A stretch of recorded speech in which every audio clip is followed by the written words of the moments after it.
Alex was on his usual morning exercise walk when he met Maria, a young woman hawking Gari by the roadside. Curious and kind, he stopped her and offered to buy everything she had. Maria was surprised, not just by his generosity, but by his charm.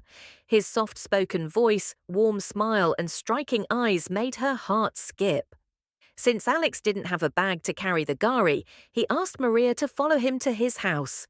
There, he paid for everything, and even added extra money. Before she left, he told her to come by his house every day to sell him Gari. Maria went home earlier than usual, and her mother was shocked. When she explained that she had found a customer who bought everything at once, her mother was pleased, until trouble came knocking. Not long after, Queen, Alex's mother, stormed into their compound, shouting and insulting Maria. She warned her to stay away from her son, claiming Maria wasn't in their class and calling her a dirty lowlife. Maria's mother tried to defend her daughter, saying it was Alex who liked Maria, but Queen refused to listen. She left after warning Maria never to go near her son again. Meanwhile, Alex told his friend Zubby that he had found a girl he truly liked, but feared she might reject him. As they talked, the gateman called. Maria was at the gate. Excited, Alex told Zubby to wait and meet her. But when Maria arrived, Zubby just looked at her and walked away. Later, Alex confronted him for being rude. Zubby told him Maria was beneath his standards and that he needed to wake up. Angry and disappointed, Alex slammed a chair in frustration and hurt his leg. The next day, Maria came by again, bringing Gari as usual. She noticed Alex's swollen leg and immediately ran to the village to get traditional medicine. Gently, she applied it on his leg, and Alex felt relief almost instantly. Touched by her kindness, Alex decided to confess his feelings. He told Maria he loved her. Shocked and overwhelmed, Maria ran away without saying a word. Days passed. Maria's mother noticed that her Gari was no longer selling fast. When she asked, Maria lied, saying her customer had travelled. But Alex hadn't travelled. He was waiting every day, hoping she would return. One afternoon, fate reunited them. Alex was driving when he spotted Maria by the roadside. He stopped to talk, but Maria had made up her mind.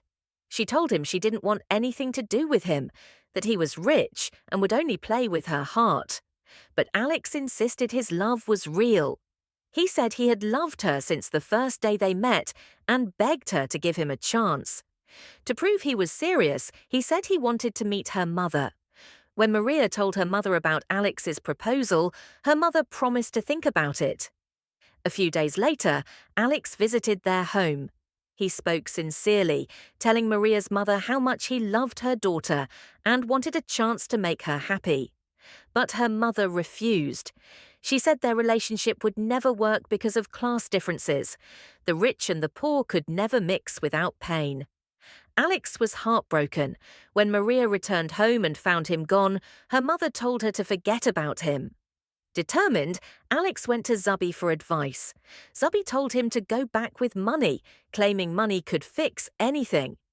Alex followed the advice and returned to Maria's house, buying Gari worth 5,000, but paying with a bag full of cash. Maria's mother got angry and threw the money back at him.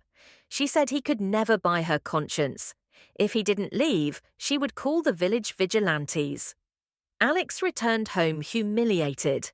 But Zubby gave him another idea. If her problem is that you're rich, he said, then go to her level. A few days later, Maria was sweeping her compound when Alex appeared, dressed like a poor man. Maria ran to him, hugged him, and asked why he was dressed that way. Alex smiled and said, "Maybe your mother will like this version of me." He helped her sweep, and just then her mother walked in. Instead of chasing him away, she listened as Alex apologized for trying to impress her with money. He said he truly loved Maria and was ready to do anything to prove it. Her mother invited him to sit and served them ocheko soup. Maria ate happily, but Alex found it bitter. Her mother noticed and said, "This is why it won't work.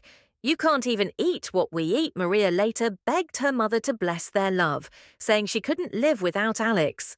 Her mother sighed and said she was only trying to protect her. She claimed Alex was a ritualist and forbade Maria from seeing him again. Maria's mother began locking her in the house, but love found a way. Maria sneaked out whenever she could, waiting hours just to see Alex for a few moments. Their love grew stronger with every secret meeting. To make communication easier, Alex bought her a phone. Maria was happy but afraid her mother would find out. Alex promised to take care of her and even help her return to school. One afternoon, Maria was fetching water when Alex offered to help. Though he wasn't used to carrying water, he struggled beside her, for love's sake. When her mother came home and saw him helping, she said nothing and went inside. Later, she called them and told them again that their love wouldn't work.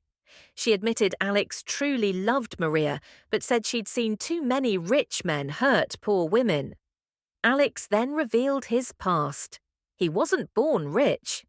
After his father's death, he and his mother had suffered in the village. His life changed only when his master took him to the city. He worked for 7 years before being settled and introduced to business partners in China. Everything he owned, he had worked for. Maria's mother was silent. 3 months later, everything changed. Alex helped repair their house and took care of Maria and her mother. He and Maria grew closer, and soon wedding plans began. Against all odds, they got married. Proof that true love knows no class, no wealth, and no boundary. And from that day on, Alex and Maria lived happily ever after.